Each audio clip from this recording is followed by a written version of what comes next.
miembros que constituyen esta mesa redonda. Nuestra técnica de la que se va a tratar ahora es la mesa redonda. Esta técnica es un intercambio de discusión e interrogación entre un pequeño grupo de personas y una persona o más, generalmente bajo la dirección de un moderador. Las ventajas son que se puede tratar muchas preguntas y en un tiempo breve, ya que la interacción entre el interrogador y la mesa puede conducir al desarrollo de un tema. Las desventajas son que no participan todos los alumnos, por lo que solo unos cuantos desarrollan sus capacidades de argumentación. Sus usos principales es que esta técnica se utiliza con el fin de emplear el conocimiento o la experiencia superior de algunos alumnos, quienes pueden ayudar en la exploración de problemas más complejos o estimular el interés en los pormenores de un problema actual. Para la obtención del control, aconsejable un acuerdo preliminar en cuanto a los campos generales que se tratarán, así como la designación de un moderador. También se puede utilizar esta técnica junto a otras en las que intervenga todo el grupo, para trazar la línea de preguntas que se han de emplear. Este procedimiento exige tiempo. Es importante contar no solamente con la habilidad del interrogador, quien es el encargado de dirigir la discusión, sino que además debe asegurarse de que comprenda del campo y de la clase de preguntas específicas a cuyas respuestas aspira el grupo. Esta técnica se aplica al igual que en una mesa redonda. Se elige a un grupo de alumnos conocedores en el tema seleccionado. Junto con ellos trabaja una o más alumnos que fungen como interrogadores, los cuales pueden pertenecer a un grupo mayor. Si es necesario, se elige también a un moderador. El interrogador prepara una serie de preguntas alusivas al tema, seleccionando que son contestadas de manera clara y precisa por los alumnos que fungen como expertos durante la sesión. El interrogador puede dirigir su pregunta a una persona en particular o hacerla en general, y uno de los alumnos la contesta voluntariamente. De las respuestas dadas por los siguientes de la mesa redonda, se puede efectuar una breve discusión bajo la coordinación de un moderador. Junto con el resto del grupo se obtienen las conclusiones. Bien, el tema que nos ha tocado tratar en este espacio es la reparación de la víctima y la reparación integral de la víctima y sus derechos. A continuación le vamos a dar apertura al señor Calle para que nos aclare un poco más este tema. Buenas tardes, doctor. Buenas tardes, público presente.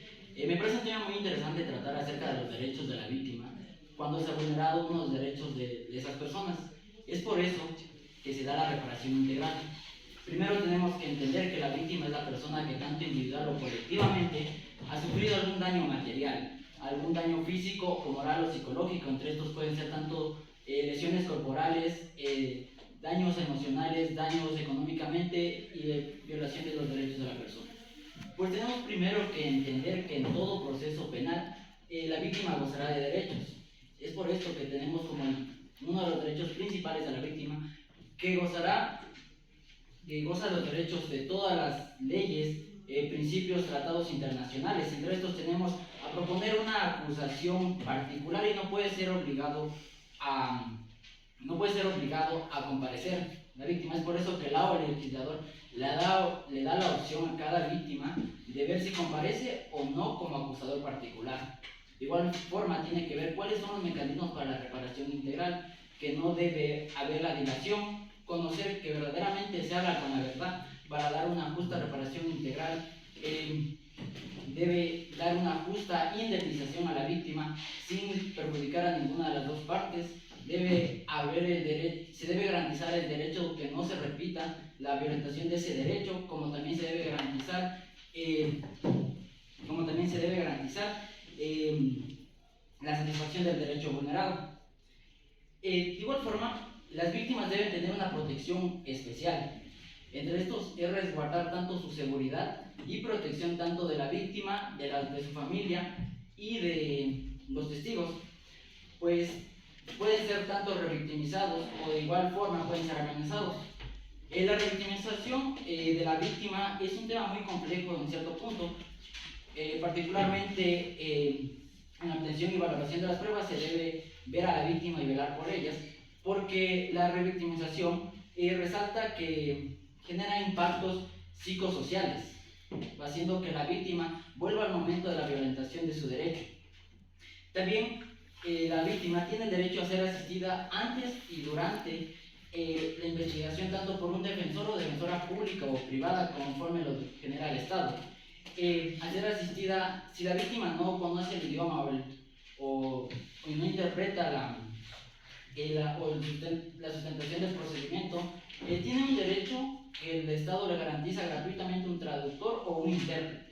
De igual forma, cuando las víctimas se sienten amenazadas o victimizadas, pueden ingresar al Sistema Nacional de Protección y Asistencia a la Víctima y Testigos. Pues en el artículo 198 de la Constitución nos habla sobre cuáles son el Sistema Nacional de Protección y Asistencia a la Víctima.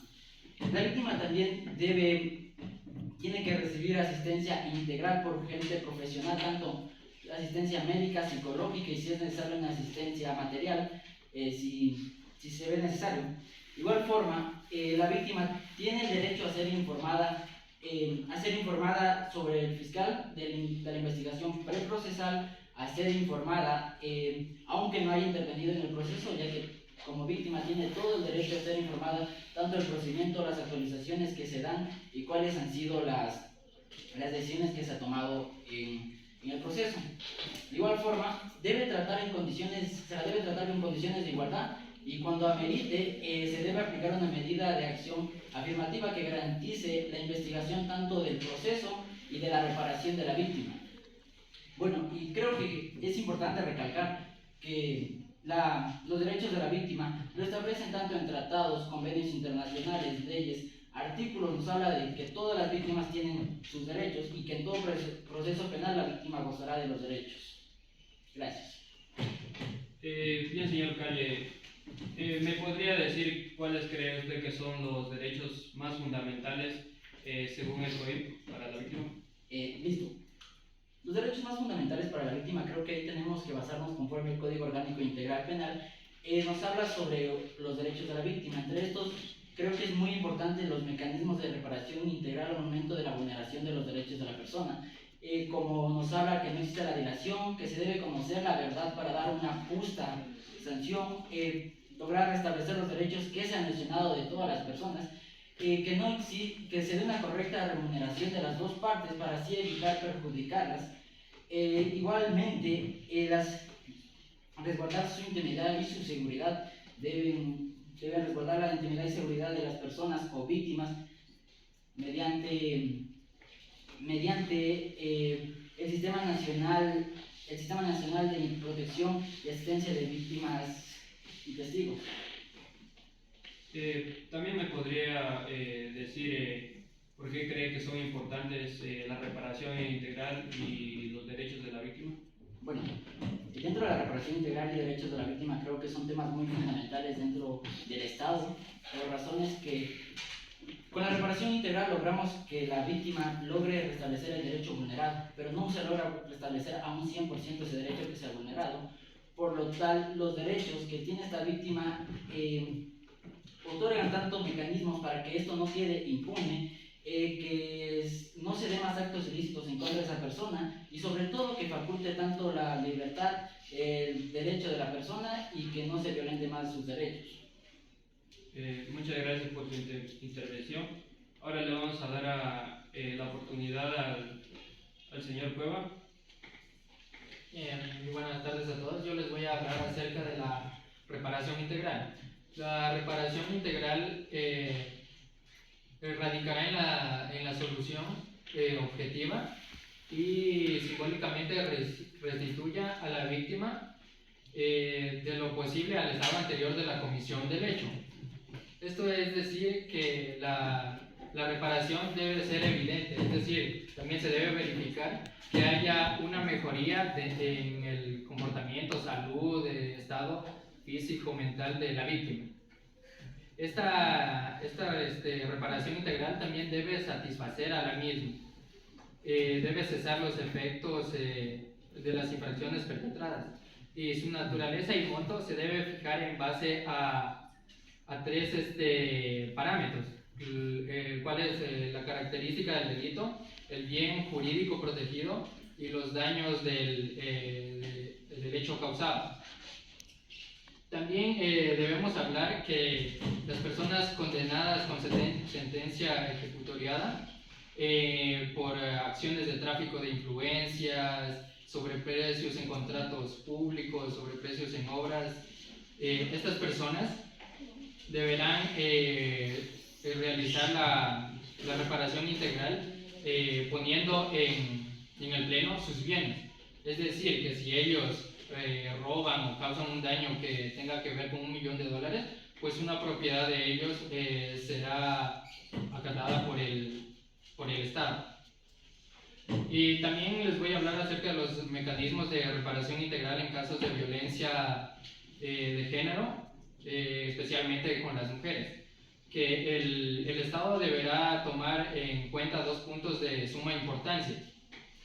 ¿Cuál es la rehabilitación física, psicológica, ocupacional, educativa de la víctima directa y también de víctimas indirectas? En lo que es el daño psicológico, este daño no es nada más que acciones u omisiones las cuales generan el cambio de las decisiones o comportamientos en las personas, ya sea por amenazas, por intimidación, etc. O cualquier otra conducta la cual genere un daño mental o también en el estado de salud de la víctima. El daño físico no es nada más y nada menos que la pérdida o disminución de la integridad corporal humana o de la capacidad laboral, que esto también es de suma importancia, ya que debido a varios hechos muchas personas pierden su capacidad para trabajar, los cuales son el pilar fundamental de una casa. Entonces todos ellos entran en una crisis, sobre todo económica o de salud. Eso sería todo. Muchísimas gracias. Señor Cueva, ya que usted nos ha hablado de que al momento de que le ocurre eso a una persona, siendo el pilar fundamental de un hogar, esto tendría que tratar más o menos con lo que es el proyecto de vida. ¿Me podría hablar un poco acerca de ello? Bien, sí, también hay la afectación al proyecto de vida y, como mencioné antes, se deben tomar en cuenta 3 parámetros: las características del delito, el bien jurídico protegido y el hecho causado. En cuanto al proyecto de vida, el proyecto de vida consiste en la idealización de nuestros planes a futuro, ya sea a corto, mediano o largo plazo. Para que se dé una reparación integral de estos se debe verificar de que sean reales y factibles para la víctima, ya que si no sería una simple utopía. También se debe tomar en cuenta en estos las aptitudes de la víctima, las circunstancias, las aspiraciones de esta. Y para hablarles, que me entiendan un poco más de esto, les voy a hablar acerca de un ejemplo, el cual se dio en Perú, en el cual un joven llamado Luis Cantoral Benavides interpuso una acción de reparación integral al Estado peruano, ya que fue detenido irregularmente, y dentro de la detención sufrió torturas, golpes, y no se dio la investigación debida para este caso. Él sufrió un daño físico, psicológico y sobre todo en sus estudios, ya que él tenía planeado estudiar Derecho. Esto se dio en el año 2000, por lo cual esto fue de conocimiento de la Corte Interamericana de Derechos Humanos, en la cual se observó que en efecto se habían vulnerado varios derechos de este joven, en el cual se consideró que se habría generado una afectación al curso de su vida, y por lo cual dispuso proporcionarle una beca de preferencia que sea elegida en la carrera que elija este joven y en la universidad que elija entre el Estado y la víctima. Y también se pagaría toda la manutención dentro de este ciclo de estudio. Y puedo también decirles que la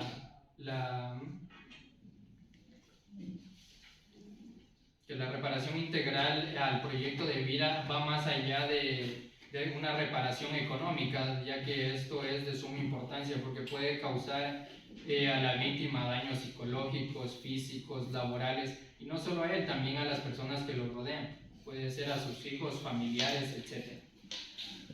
Muchísimas gracias. Muchas gracias por su intervención. Ahora le vamos a dar la oportunidad al señor Pineda. Buenas tardes, auditorio presente. Primeramente, quiero empezar dando un concepto acerca de víctima, ya que hemos topado las formas de reparación a la víctima. Es importante señalar que víctima es aquella o toda persona que ha sido violentada su bien jurídico, es decir, que ya sea sería menoscabado o sería privado de un bien jurídico que está tipificado o está protegido por el COIP. Se puede señalar que existen víctimas directas y víctimas indirectas. La víctima directa se podría decir que es la persona a quien sería privado del bien jurídico, y víctimas indirectas sus familiares que sufren ya sea de una forma psicológica, depresión, entre otras. Ahora podemos topar las formas de reparación integral a la víctima, que son 5 que se encuentran en el artículo 78 del COIP.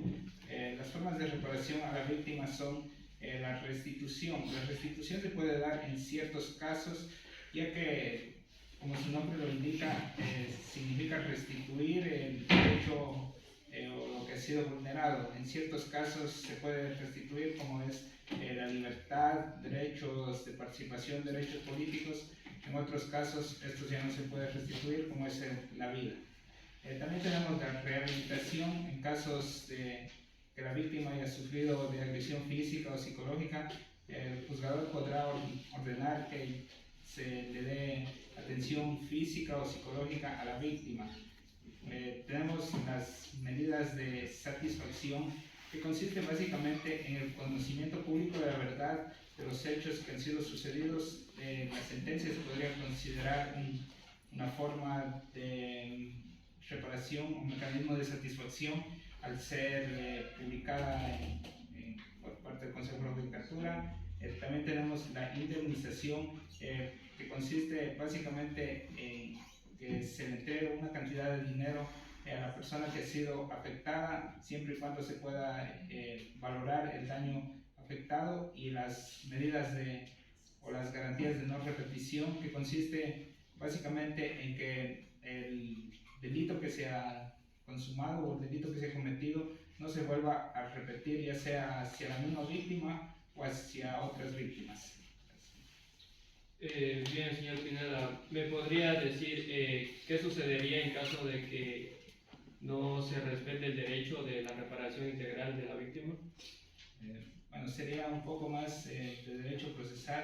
El artículo 670 del Código nos indica que el juez de garantías penitenciarias deberá dar seguimiento a la víctima y para constatar si se ha cumplido o no la reparación integral, y de esta forma se podrán presentar ante el juzgador en un proceso anexo al proceso inicial, en el que, si de no cumplirse, se enviará a Fiscalía para que Fiscalía investigue, y se podría sancionar incluso con incumplimiento de orden de decisión de autoridad legítima tipificado en el COIP, que sería una sanción de 1 a 3 años. También me podría citar un ejemplo donde se puede evidenciar claramente una reparación integral. Sí, es muy conocido el caso de ex policía Germán Cáceres, quien asesinó a su esposa, en el cual él fue condenado a 34 años, 8 meses de prisión, y también se le ordenó una reparación integral de $234,600. Además de esto, se le ordenó reparación o ayuda psicológica a la madre y el hijo de la abogada fallecida, esto dentro de las medidas de rehabilitación. Además, se ordenó que se entregue una medalla a la cadete mejor egresada de la promoción. Muchas gracias por su intervención. Podemos concluir diciendo que la reparación integral lo que primordialmente es su objetivo es restituir el derecho de una persona que ha sido violentada.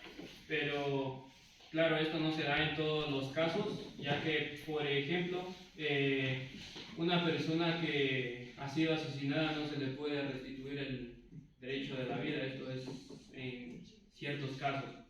También podemos decir que el Estado es el órgano primordial para poder garantizar este derecho. Eso ha sido todo, les agradecemos mucho por su atención y a los órganos que constituyen la mesa